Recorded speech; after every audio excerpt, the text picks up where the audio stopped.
Hey y'all, Craig. You guessed it, another hot, steamy day here in South Carolina. What would we do without it? Uh, they say uh, you shouldn't discuss politics or religion, to be polite. So, thought I'd touch on religion a little bit, sort of. The golden rule: treat others as you'd have them treat you, basically, right? Um, Most of us know it. Uh, it's the one real commonality amongst most religions, not all. But it's one of those things that it just that's common sense, right? I mean, if you want to get through this world with a certain amount of responsibility, you treat other people the way you would want them to treat you. It's a fair exchange for doing all the kinds of things that we do as we interact with each other, and that was sort of I think the basis uh, of every organized religion or sets of rules for societies to conduct themselves through. Um, it was interesting. I heard two things last week that sort of piqued my interest a little bit. One was a friend of mine who's an arborist came by and was pointing out how some of the lower limbs start to sort of atrophy and die because the trees find the photosynthesis farther up and these don't really serve a purpose anymore. And he said there's no charity in nature. And that's, if you think about it, I mean, that's profound though. And in the same day, I heard a lady commenting, or I read it, where she was asked about, what are the origins of society, of civilization? And she said something really interesting. She said that it's when they find a bone, like a femur, major bone, that has obviously broken and then healed. And that's kind of an interesting statement, but she goes further and explains that because a major bone like that, if it breaks, any other creature would be left to die. I mean, they would die because there's no way to get around and find food and defend yourself. But when people start to look after other people, basically, hey, you're going to be out of commission for a while. Let's see if we can protect you and maybe you'll get better. That kind of thing was forward thinking. Thinking about your future and maybe this person's valuable to you for a bunch of different reasons. And that is civilization, right? So there's a little difference there. It is some charity, but certainly I think some of that charity would maybe go a little too far. But I'm getting ahead of myself a little bit because the point I want to make at first is that as religions were built and they share this basic commonality, there are other stories upon that to give us examples, lessons. And religion has been a profound influence of one sort or another on civilizations and societies, more importantly. For as long as we have history, it's a thing. People are always trying to make some sense out of it all. And in the process, there's, if you look at Christianity, it's been around for a long time. We have the Old Testament and then we have the New Testament. Old Testament much, much longer, obviously. And all of those kind of came out of this one root that was, a very dominating story in one part of the world, which was sort of the cradle of civilization, Mesopotamia. And then as you go into what's now Europe, you've got a few different concepts that came up that are sort of the basis of what we form Western society around. In the East, Asia, religions were different, and although there's some certain commonalities, that was a different path as civilizations and societies that are very separated and seemed exotic as people interacted with each other. But the point I'm trying to make is that what was happening in religion with the establishment of our country, the United States, was a Judeo-Christian understanding of religion. And, religion was sort of everything, early on. That's what really the explorers were all about. That's what the early settlers were all about. Even like Columbus, although, they like to say that, well, he came for gold and slaves and all this. Really what he was doing at the time was he thought he was finding a different route to Asia, and the premise was to spread Christianity. That's always been a big deal. The church is sort of the source of a lot of power and influence, and it of course became very complicated in Europe because those in power wanted to manipulate religion to serve their needs, and they did.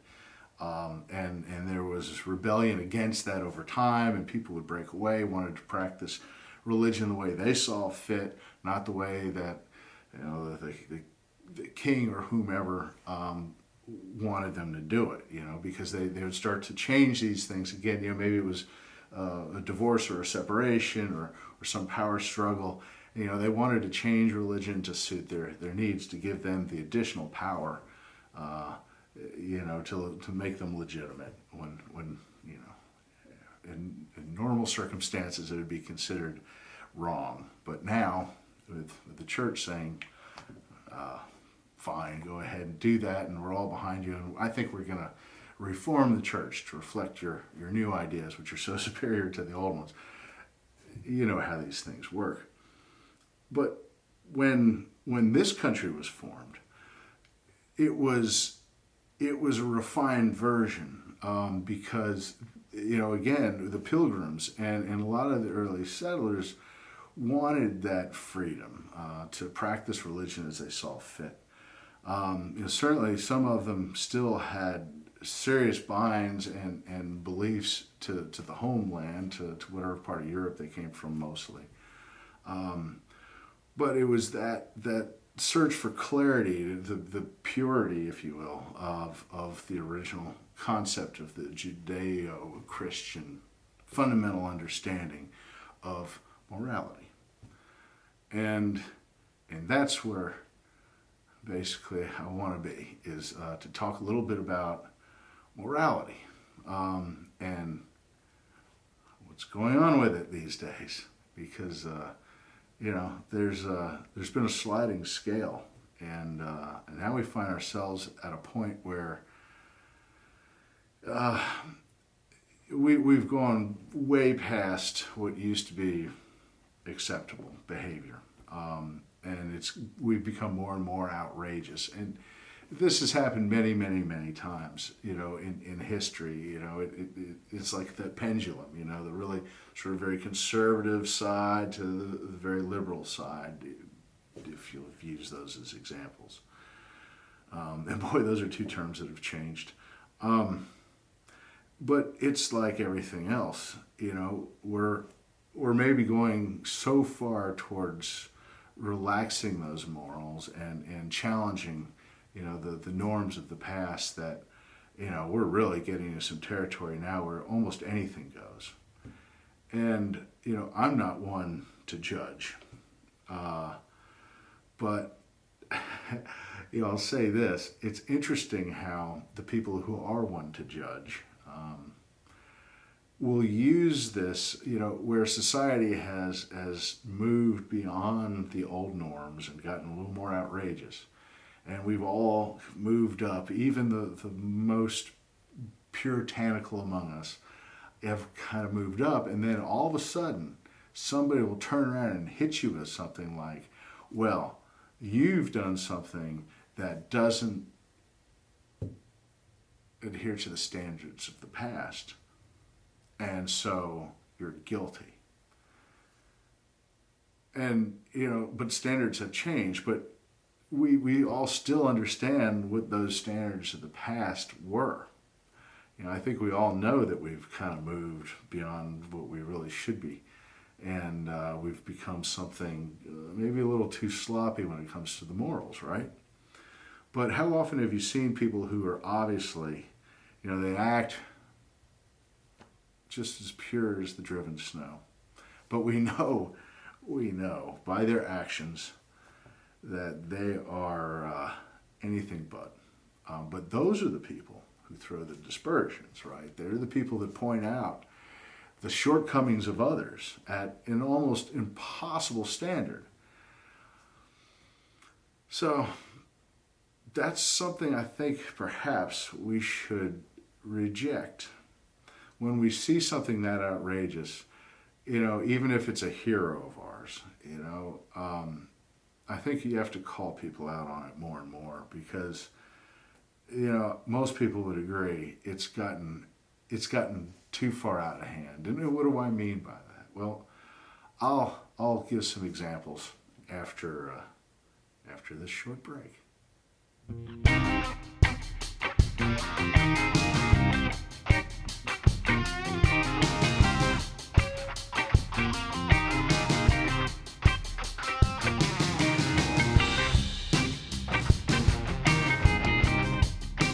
Now, because this is an election year, everything's nuts.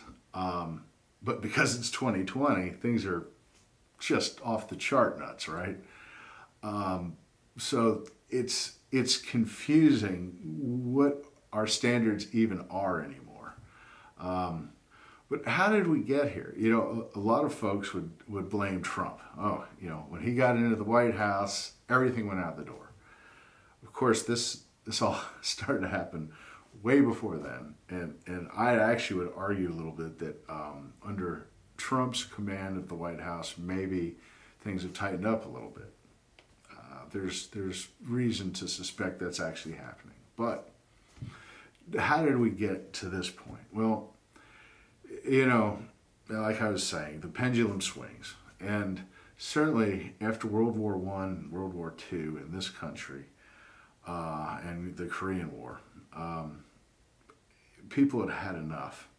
We'd been through the Roaring '20s and Prohibition. We had financial collapse. We had the huge expense and sacrifice of war, the loss of lives, and just the material wealth. People gave up a lot of belongings for the war effort. And people had experienced war of a level that, it was beyond imagination at the time. The horror of it was just devastating. And because we had some better technology as far as treating people medically for their wounds and all that, more and more people survived, and more people were able to come home and tell the story. But of course, what happened was a lot of people didn't tell the story. They didn't want to talk about it. They wanted to suppress it because it was horrible.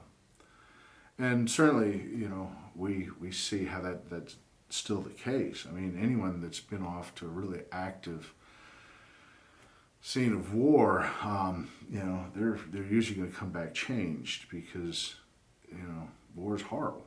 And, and it's done in horrible ways where people are killed in really graphic ways, and it changes people. That makes sense, right?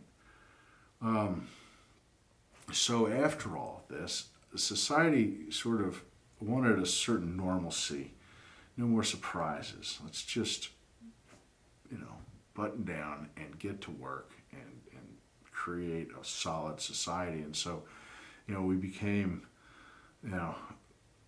very stern as far as what our morals would allow, because we just wanted things in this probably false memory of the wholesome world. I don't know if as people we ever really achieve that. We're complicated creatures.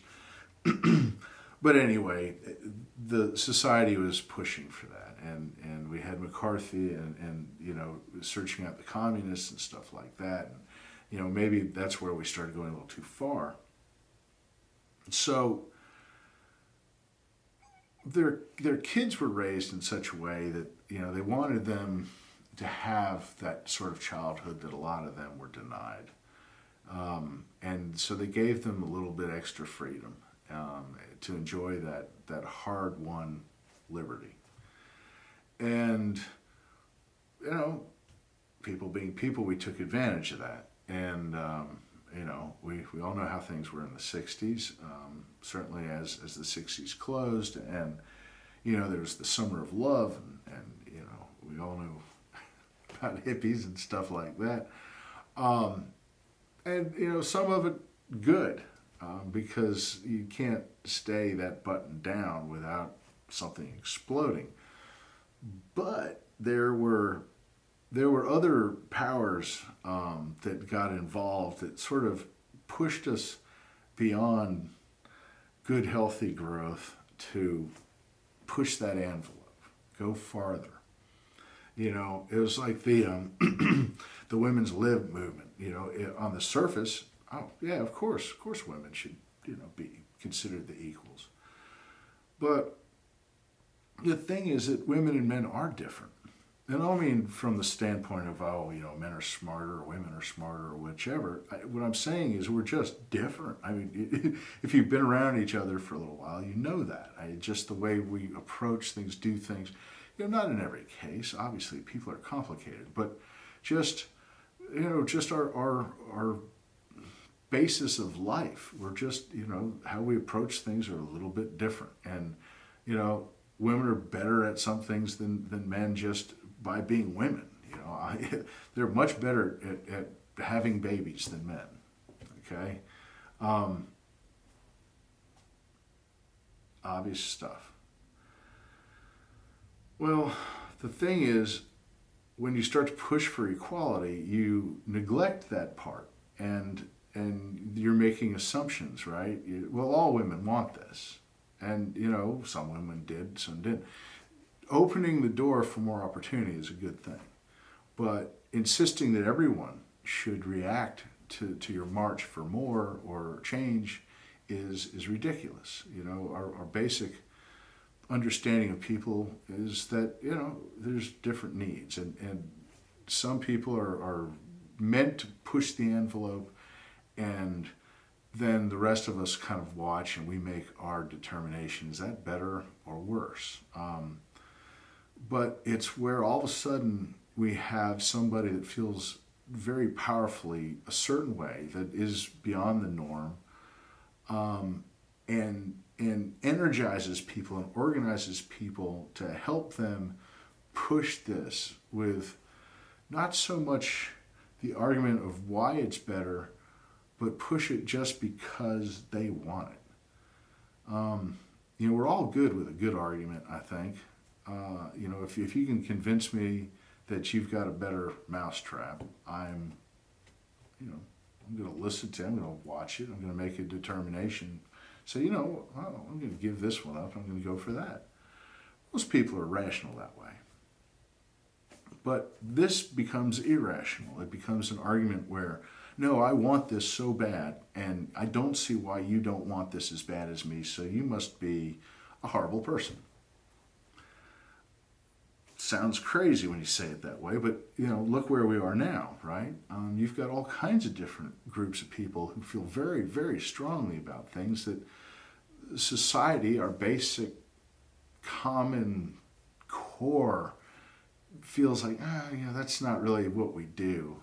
And if you can make a really great argument, then maybe we'll go along with you. But just yelling at us, that's not a great argument. I don't even want to listen to you. But and that's usually the reaction, right? If there's somebody just shouting that, hey, everybody right now should take your clothes off and start sitting upside down. Well, that's ridiculous. well, no, you should do it because that's how I like to sit, and these people agree with me. It's like, I'm just not willing to go that far, you know? It's like, if you want to do that, there's a back room where you can do that and, you know, have a great life.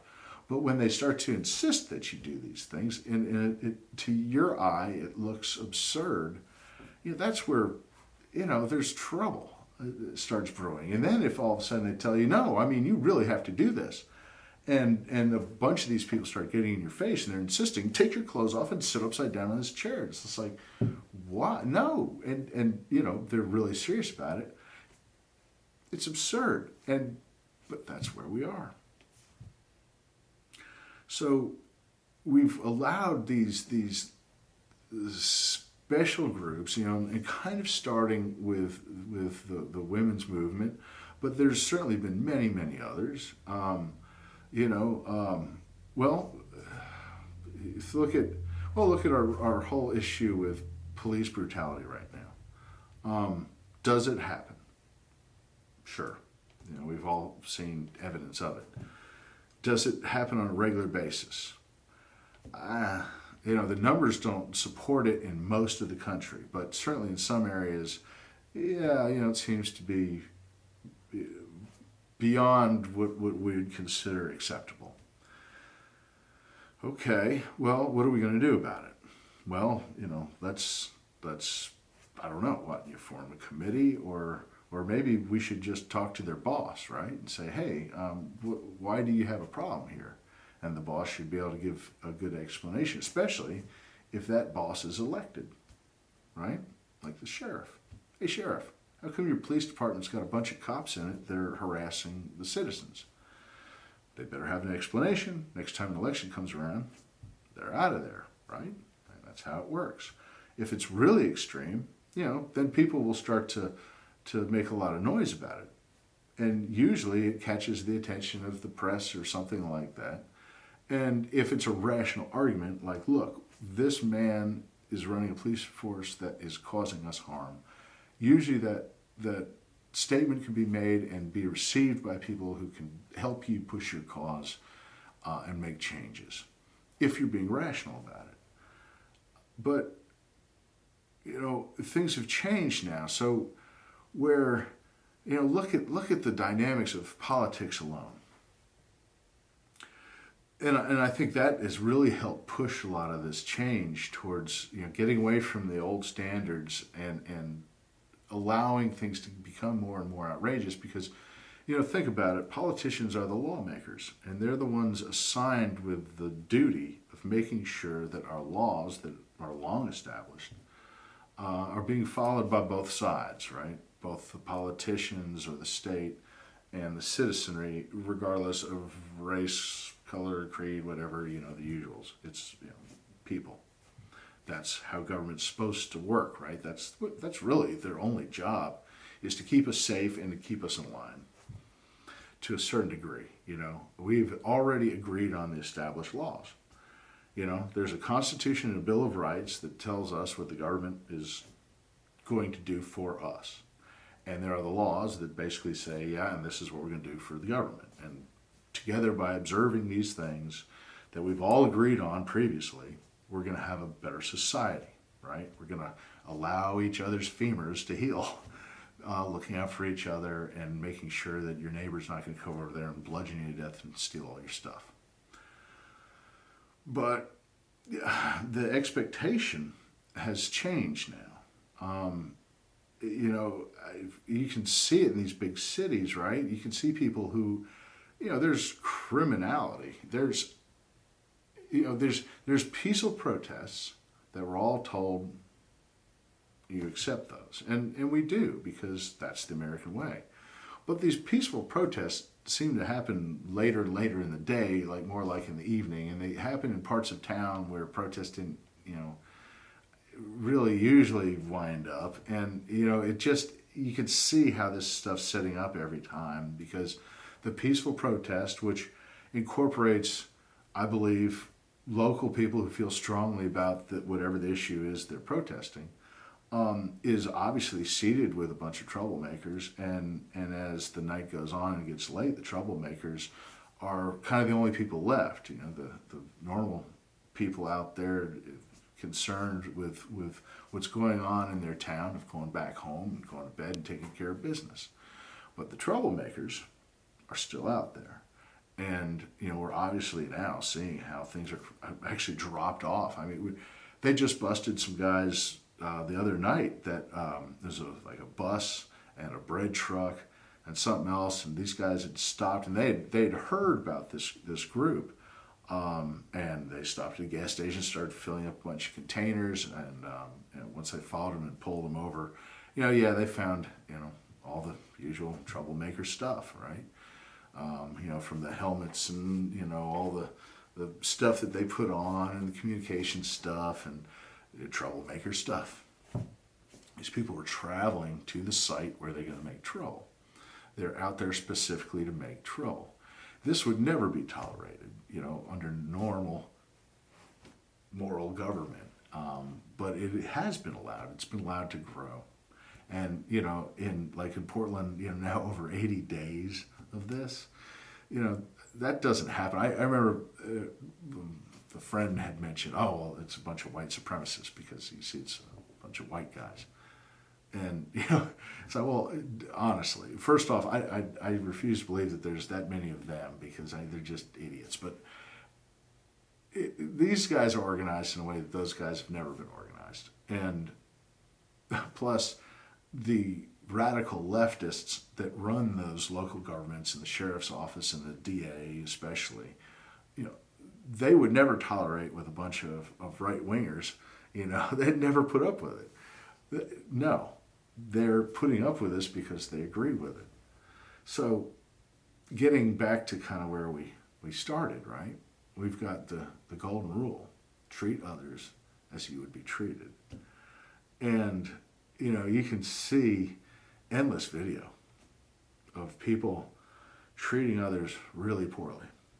And you can tell, I guess, which side it is, but it's not a side that we used to recognize. It's a very violent side. They reside on the left politically right now.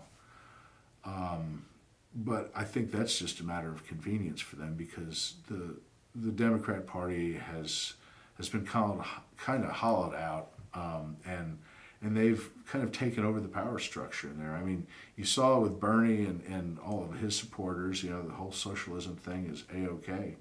And the thing about socialism is that there's always Marxism behind it, and that's a very violent sort of movement. It gets what it wants through violence, through, the whole idea is to push those social norms, push them to where you're not even sure what is normal, and get things so agitated and so confusing that people just want it to stop. And you let them know that, hey, you know what? I can make it stop.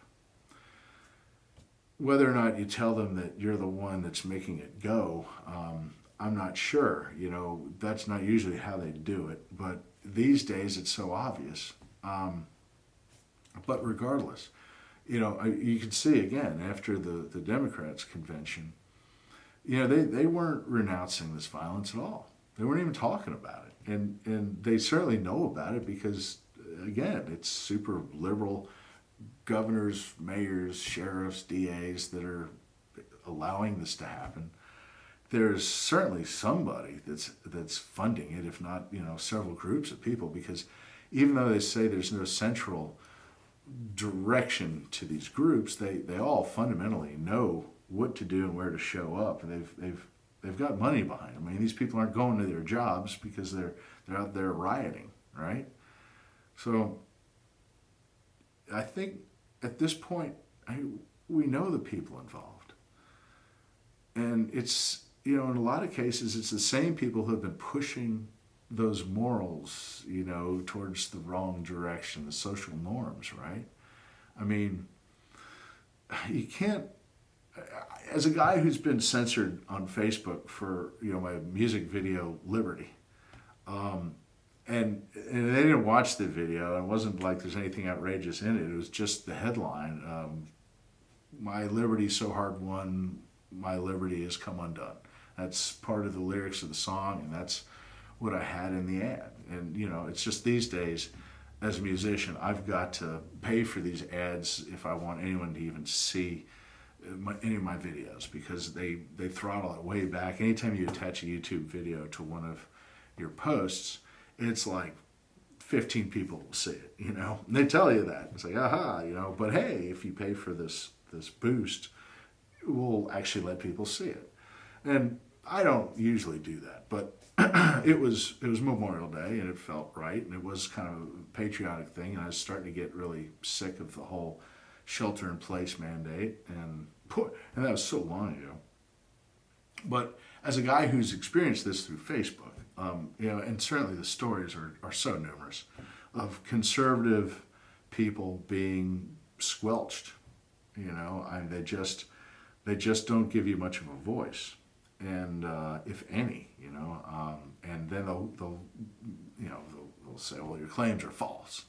It's like, well, I could prove that they're not, but no one's interested in that. It's just boom, no.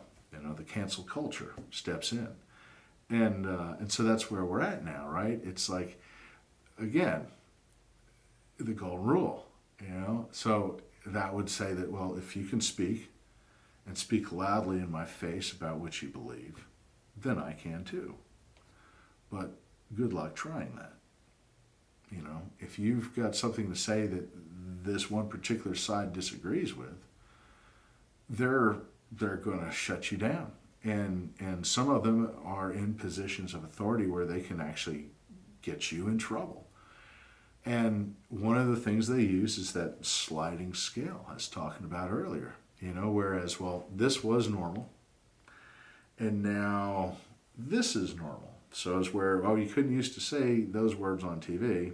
Now people say them all the time. You can't have, I Dream of Jeannie, right? It's like, wow, Barbara Eden, she's a sexy woman, but boy, you couldn't see her belly button, right? And there's like, there's very, early sitcoms, married couples couldn't even sleep in the same bed if there was a bedroom scene. Tell me things have changed, right? Now, the most graphic pornography is available to anybody that actually goes and searches for it. But if you want to find a conservative article on a popular topic, good luck. It's really hard to find that. They just drop right off of the search engines. Google, my gosh, if there's any one popular issue that's controversial at all, look it up. And you'll go through like 3-5 pages of basically the same article under, maybe 5 or 6 different banners. It's like, no, you're not going to see any of the conservative take on this stuff, unless it's, it's a little fringy or something, maybe just, it's just true. It's come to this. So, social media platforms, stuff like that. These guys, they can be called up right there in front of Congress and absolutely insist that no, they're not doing anything wrong. And then, 2 breaths later, there's an example of what they're doing, This is what's been happening. So the social norm thing's kind of like, no, we're going to push it way out here to where, some of the stuff you see plainly kind of makes you shudder a little, like, that's a little risque, or, that's kind of language, that doesn't seem appropriate for, 5 o'clock Sunday morning, or Sunday morning, okay, 5 o'clock Sunday afternoon. 5 o'clock Sunday morning, different level of appropriate, I guess, according to cable. Anyway, that sliding scale is used against the voices that are asking people to please come back to normalcy. Let's calm all of this crazy stuff down. Let's get right back to where we used to be, because that's not old-fashioned. It's just recognizing that people have rights. That's a good thing. It's not old-fashioned, okay? It's recognizing that if it's good for me, it's good for you kind of thing, right? You know, the golden rule deal, you know, I will treat you just as I want you to treat me, and we're going to get along great, because that means I can't get away with everything I want to do, and neither can you. We're going to meet in the middle. And the middle is what we do best. You know, I mean, really, most people are right there in the middle. And sadly, the people in the middle are silenced these days. You know, they're afraid to speak, or they find it's just not worth it. You know, it's like, well, if I kind of make my opinion like, oh, that doesn't seem right. Bam, boy, somebody's right in your face. What do you mean? You know, you've seen this stuff, and that's a sad way to be. And there's only one way to change that. You know, the one side is taking the path of ignore reason, no debate. It's just this way. If you don't have an argument, it's illegitimate. But that's their stance. And I say we find that unacceptable. You have to explain yourself. And I think we have to hold people accountable. Now, there's one way, because we don't like to be confrontational, there's one way to do that that really makes a huge impact. And that's with your vote. I think this year, everyone's saying it, right? That vote is more important than ever. But, you know, obviously, I would like people to vote for Trump. I think that is the way to go, not because of the man. Although, remember, that sliding scale, you know, all of a sudden he's being held to that level of decency that hasn't existed in a long, long time. And he's being held accountable to that level by people who are way past being decent. So I don't think they really have a legitimate horse to ride. And I think as people, we have to recognize that with our vote and basically say, Democrats, you guys have failed as a party. You've failed to hold the line on decency, at least within, you know, a boundary that would get us moving forward. They're dragging us backwards with this. You know, and they're pushing us farther away from our basic rights. And it's obvious that government just isn't going to do what it needs to do, because they can't. They're afraid to upset people because they need to get reelected, right? So it's up to us. And I think this is the year of the straight ticket for me.